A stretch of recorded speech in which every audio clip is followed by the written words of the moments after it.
और जंगल राज से बीडीओ साहब, आप खुद अपने दिल पे हाथ रख के बोलिए कि मैं जो बोल रही क्या वो झूठ है। आप दिल पे हाथ रख के बोलिए, आप खुद अपने दिल पे हाथ रख के बोलिए। अरे बउआ, 5-6 बजे के बाद गाड़ियों से नहीं जाके छे एना कत जेबे कार्यक्रम नहीं हो सके छे। लेकिन अभी बिहार में हम रात भर घूमते, रात के 3 बजे मैं खुद दरभंगा से आई और पटना में अपने घर में पहुंची। सबसे पहले उपाध्यक्ष जी को आभार, आपने मुझे आज बोलने का समय दिया। अलीनगर के देवतुल्य जनता के हमार बहुत बहुत धन्यवाद जे हमरा आशीर्वाद दिलखिन और अपन खूब आशीर्वाद दकर हमरा जिता का इस सदन के हिस्सा बनलखिन। आदरणीय प्रधानमंत्री जी को बहुत बहुत धन्यवाद, उन्हीं के प्रेरणा से मैंने राजनीति में अपना कदम रखा। हमारे माननीय मुख्यमंत्री जी को, जिन्होंने अपना पूरा जीवन ही बिहार को संवारने में समर्पित किया, उनको बहुत बहुत धन्यवाद। आज इस विधानसभा में खड़े होकर बोलना मेरे लिए बहुत बड़ी बात है। ये सिर्फ एक भाषण नहीं है, यह उस बेटी का सपना है जो बिहार की मिट्टी में, मिथिला की मिट्टी में पली बढ़ी, खेली कूदी। मैं जानती हूँ कि इस सदन में मुझसे कई अधिक अनुभवी, कई अधिक वरिष्ठ और कई अधिक परिपक्व नेता विराजमान हैं। विपक्ष के वे दिग्गज नेता जिनकी राजनीतिक उम्र मेरी पूरी उम्र से बड़ी होगी, उन सभी के सामने बोलना भी मेरे लिए बहुत चुनौतीपूर्ण है। अध्यक्ष जी, आज शिक्षा बजट पर चर्चा हो रही है, तो मैं आपसे एक सवाल पूछना चाहती हूँ कि वो बिहार सभी को याद है। जब मैं उस समय को याद करती हूँ तो मुझे महाभारत के धृतराष्ट्र का हस्तिनापुर याद आता है, जो बहुत बड़े वरिष्ठ और बहुत ही अनुभवी नेता रहे, बहुत ही अनुभवी राजा रहे, लेकिन वो अंधे थे। और उससे भी बड़ी बात है कि वो देखना भी नहीं चाहते थे, क्योंकि उन्हें हस्तिनापुर की चिंता नहीं बल्कि दुर्योधन की चिंता लगी रहती थी। जब इस धरती की बेटियां स्कूल जाने से डरती थी, जब सरकारी स्कूल के नाम पर सिर्फ टूटी फूटी दीवारें, जब शिक्षक वेतन के लिए दर बदर भटकते रहते थे, जब दोपहर का खाना नहीं मिलता था तो बच्चे भूखे पेट पढ़ने जाते थे और ज्यादातर तो जाते भी नहीं थे। जनता चिल्लाती रहती थी कि स्कूल में शिक्षक नहीं है, तो कानों पे पट्टी। जनता रोती रहती थी कि बेटी पढ़ नहीं पा रही है, तो आंखों पे पट्टी। और जनता कहती रहती थी कि बिहार पिछड़ रहा है, तब भी इनका दिल नहीं पसीझा। बिहार में 2005 से पहले ऐसा ही अंधेरा था। स्कूल में ताले, पढ़ाई लिखाई नहीं, बजट आता था लेकिन बच्चों तक पहुंचता नहीं था। रिपोर्ट में विद्यालय थे लेकिन जमीन पर घास उगती रहती थी। और हमारे विपक्ष के माननीय साथी जो आज बड़े गंभीर मुद्रा में यहाँ बैठे हुए हैं, आप सभी इस दौर के साक्षी रहे हैं और ये भी कह सकती हूँ कि आप सहयोगी भी रहे हैं। लेकिन हम उन्हें दोष नहीं देते हैं, हम तो बस इतना कहना चाहते हैं कि जो बीत गई सो बात गई, लेकिन इतिहास गवाह है। भले ही बिहार की भोली भाली जनता वो दौर भूल जाए, लेकिन इतिहास कभी नहीं भूल सकती है, ना ही वो कभी माफ करेगी। 2005 में एक नवोदय हुआ, नया सूरज उगा। माननीय उपाध्यक्ष महोदय जी, 2005 में बिहार की जनता ने एक ऐतिहासिक फैसला किया और उस फैसले का नाम था नीतीश कुमार। महाभारत में जब युधिष्ठिर राजगद्दी पर बैठे तो उनके राज में धर्म की स्थापना हुई, न्याय आया और प्रजा सुखी हुई। ठीक उसी तरह जब नीतीश कुमार जी ने बिहार की बागडोर संभाली तो यहाँ सुशासन आया। जब मैं यहाँ इस विधानसभा में खड़ी हूं तो मेरे मन में एक श्लोक गूंज रहा है, तमसो मां ज्योतिर्गमय, अर्थात अंधकार से मुझे प्रकाश की ओर ले चलो।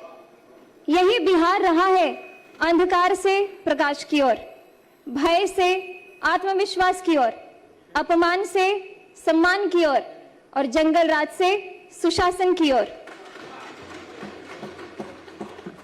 उपाध्यक्ष जी, नीतीश कुमार जी ने एक ऐसी योजना शुरू की जिसने पूरे देश को चौंका दिया, मुख्यमंत्री साइकिल योजना, जिसके बारे में सभी ने बात की है। और मैं खासकर इसलिए बोलना चाहती हूँ कि मेरी आंखों देखी कहानी है। मेरे खुद के गांव में जहां स्कूल के नाम पे कोई बात ही नहीं होती थी और एकाएक साइकिल योजना जब शुरू हुई तो मेरे गांव के अड़ोस पड़ोस की सभी दीदियों ने स्कूल जाना शुरू कर दिया।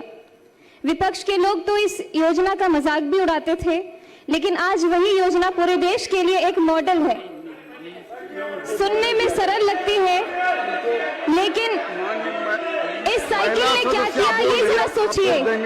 आपको वक्त देंगे इनके भाषण के बाद। बिहार के गांव में एक बाप था जो सोचता था कि बेटी को हम दूर दराज कैसे भेजे, स्कूल कैसे भेजे, रास्ता बहुत लंबा है, खतरा है, पैसे नहीं है। उस बाप की चिंता को नीतीश कुमार जी ने समझा और बेटी के हाथ में साइकिल थमा दी। और उस साइकिल पर पहियों ने सिर्फ सड़क नहीं नापी, उन्होंने लाखों बेटियों का भविष्य नापा। ड्रॉप आउट दर गिरी, नामांकन बढ़ा और बिहार की बेटी ने कहा हम भी पढ़ेंगे और हम भी आगे बढ़ेंगे।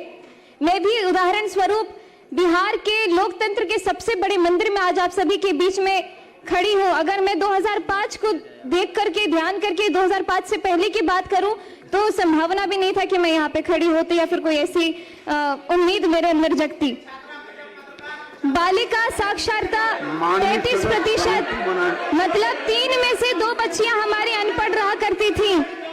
टोका टोकी नहीं। उस दशकों की अव्यवस्था के कानून ने न जाने कितनों की जवानी छीन ली। आप सभी तो उसके खुद साक्षी रहे हैं। लगभग 2 दशक बिहार शिक्षा से वंचित रहा। कई पीढ़ियां इसका दंश आज भी झेल रही है।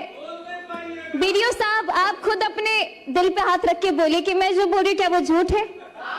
आप दिल पे हाथ रख के बोलिए, आप खुद अपने दिल पे हाथ रख के बोलिए। उपाध्यक्ष जी, पढ़ाई तभी होती है जब सुरक्षा होती है। हमारे नीतीश कुमार जी ने समझा कि बिहार के बच्चों को किताब के साथ साथ सुरक्षा भी चाहिए। आप जानते हैं मैं एक कलाकार भी रही हूं। मैं जब पहले आती थी तो पहले की कहानियां सुनती थी, अरे बउआ 5-6 बजे के बाद गाड़ियों से नहीं जाके छे एना एना कत जेबे, कार्यक्रम नहीं भ सके छे। लेकिन अभी बिहार में हम रात भर घूमते, रात के 3 बजे मैं खुद दरभंगा से आई और पटना में अपने घर में पहुंची, बहुत सुरक्षित। और शराबबंदी से लेकर महिला सुरक्षा के लिए बड़े बड़े कानून तक हर कदम पर नीतीश कुमार जी ने अरे आप सुन तो लीजिए मेरी बात।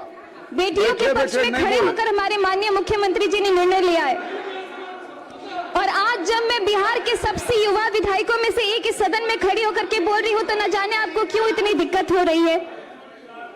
माननीय उपाध्यक्ष महोदय जी, अब आते हम आज के बजट पर और मैं यहाँ में बात करूंगी इस डबल इंजन की जिसने बिहार की शिक्षा को नई ऊंचाइयों तक पहुंचाया है। अपना भाषण कंक्लूड करें। तो मुझे आंकड़ों पे ज्यादा बोलने की जरूरत नहीं है, मेरे सभी साथियों ने बहुत ही जोरदार तरीके से ऑलरेडी अपनी बातें रख दी है। लेकिन मैं अपने क्षेत्र के कुछ जो स्कूल है उसके ऊपर ध्यान देना चाहूंगी, क्योंकि हमारे क्षेत्र के जितने भवन बने हैं स्कूल में, अब तो तेजी से इतने सारे स्टूडेंट्स रोल इन कर रहे हैं कि हमारे लिए भवन की भी कमी हो रही है। तो इसलिए मैं चाहूंगी कि जिस तरीके से शिक्षा के ऊपर बच्चों का भी इतना आकर्षण बढ़ते जा रहा है, लगातार सब लोग अपने दाखिल करवाते आ रहे हैं, तो उस हिसाब से भवन के कमरे भी और बढ़वाए जाए। जैसे कि कीरतपुर में प्राथमिक विद्यालय, गड़ौल कन्या विद्यालय, कुमरौल विद्यालय, प्राथमिक विद्यालय महथौर मुसहरी, प्राथमिक विद्यालय पकड़ी, उच्च माध्यमिक विद्यालय महथौर हरिजन, ग्राम श्री रामपुर टोले के दरगाह में जो कमरे हैं और बढ़ाया जाए, सकतपुर का विद्यालय, लगमा प्राथमिक विद्यालय। अपना आसन ग्रहण करें। बहुत बहुत धन्यवाद। माननीय सदस्य श्री नचिकेता